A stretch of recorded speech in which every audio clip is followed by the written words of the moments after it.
For 6 months, Ben had everything he ever wanted. And then it was gone. But here's the strange part. Losing it was the best thing that ever happened to him. Most people spend 50 years wondering if money would fix them. Ben got his answer in 6. It started when the small company Ben had spent years building finally sold. Overnight, a number appeared in his account he'd only ever dreamed about. $400,000. For the first time in his life, Ben could buy anything he wanted. And he had waited his whole life to find out what that felt like. So he did the thing we all promise ourselves we'd do. He bought the car. The exact one. The one from the posters on his teenage wall. He felt incredible. For about a week. Then it was just a car he parked outside. He bought the watch, the trips, the apartment with the view. Each thing gave him a spark, bright and real. And each spark burned out a little faster than the last. He kept buying, chasing the feeling from that first purchase. The one that felt like arriving. It never came back.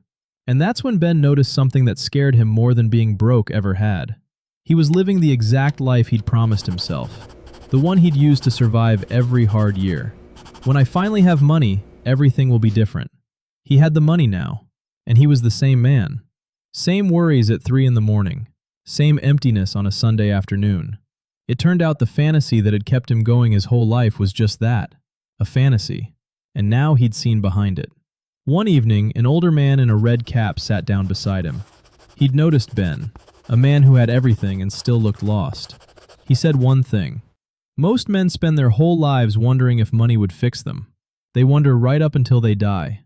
You got your answer in 6 months. That's not a loss, son. That's the cheapest education a man can buy. And Ben understood. The 6 months weren't wasted. They were an experiment. And he had the answer now, for free, that most people chase forever. So when the money ran low, he didn't panic and claw to get it back. He asked a better question. In those 6 months, what had actually made him feel alive? Not the car, not the watch. It was the 2 weeks he spent building something with his hands, and the people he shared it with. Those things were cheap. Those things he could keep. So Ben built a smaller life, on purpose. Pointed straight at the few things the money had revealed. He was rich for 6 months. He's been free ever since. Most people are still waiting for a someday that Ben already visited. And it turned out the view from there was never the point. If a story ever made you think, subscribe. A new one comes every week. This is a story, not financial advice.